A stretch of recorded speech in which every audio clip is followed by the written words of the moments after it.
බෝවන් smart ෆාමර් YouTube නාලිකාවට ඔබ සැම සාදරයෙන් පිළිගන්නවා.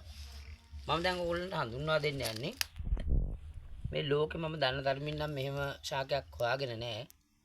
මේක මම හදලා තියෙන්නේ බද්ද කිරීම මගින්. මේ වම්බුටු ගහක් තියෙන්නේ හොඳට බලන්න. මේ මුල බලන්න වම්බුටු ශාකයේ මුල.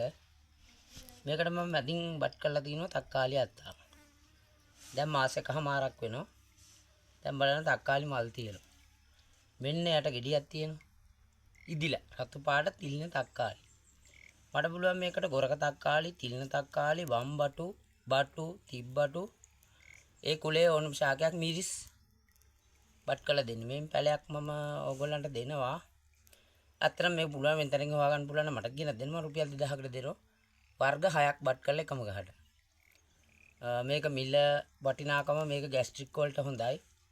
වම්බුරු ශාකයේ සාරයෙන් තමයි මේ ගෙඩිය හැදිලා තින්නේ. ગેස්ට්‍රික් වලට අගුණ නැති තක්කාලි. පොඩි ළමයින්ට කන්න දෙන්න බය නැතුව කාබනික වගාවක් මේ කාබනික පොහොර දාලා හදලා තින්නේ. පැලවනා ඉන්නවනම් මගේ WhatsApp අංකය තියෙනවා මම දෙන්න. කෝල් කරන්න හදලා දෙන්න පුළුවන් පැල. ඔයාලගේ තිබ්බුටු ගස් තියෙනවා නම් ඒවට බත් කරලා දෙන්න. එහෙනම් ආයිබෝල් කෙටි වීඩියෝ එකකින් නැවත හමු වෙමු. ආයිබෝල්